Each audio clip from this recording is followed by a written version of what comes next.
আমরা বিভ্রান্ত হতে চাই না, কারণ আমাদের টার্গেট জনগণের কাছে যাওয়া, আমাদের টার্গেট গণতন্ত্র ফিরিয়ে আনা, আমাদের টার্গেট আমার ভোট আমি দিব, মরা ভোটের ভোট আর করতে দিব। আমাদের লক্ষ্য ভ্রষ্ট করার কোন কারণ আমি দেখি না। মঠচালক প্রস্তুত হন, বিচার যদি পক্ষে না যায় লাশে লাঠি আর কেউ না মারতে পারে।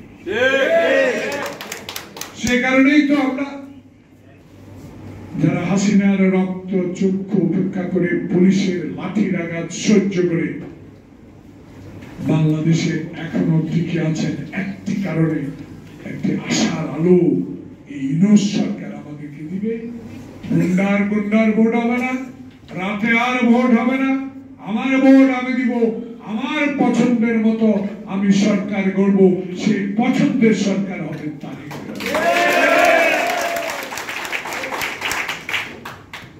এই যে ভদ্রলোক কক্সবাজার দিকে বলেছে যে সকল প্রশাসন তার কথা শুনবে,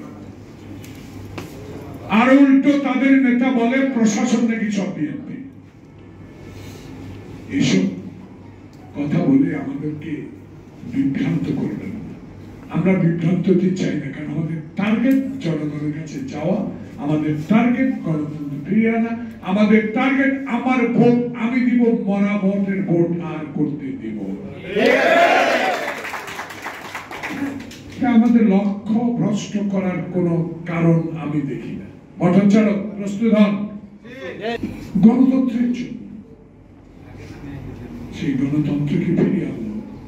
এরই মধ্যেই তো এক ছিলাম হাসিনার সাথে, হাসিনা বেইমানি করে চলে গেল এরশাদের নির্বাচন, কিন্তু আমার নেত্রী খালেদা জিয়া এক চুলো নয় বলেছেন আমি এরশাদের আমলে নির্বাচন করব না। তাই সে আপসীন, তাই সে গণতন্ত্র বিশ্বাসী, তাই সে বাংলাদেশ জাতীয়তাবাদী শক্তির প্রেরণা, তাই সে বাংলাদেশের মানুষের কাছে একজন গ্রহণযোগ্য।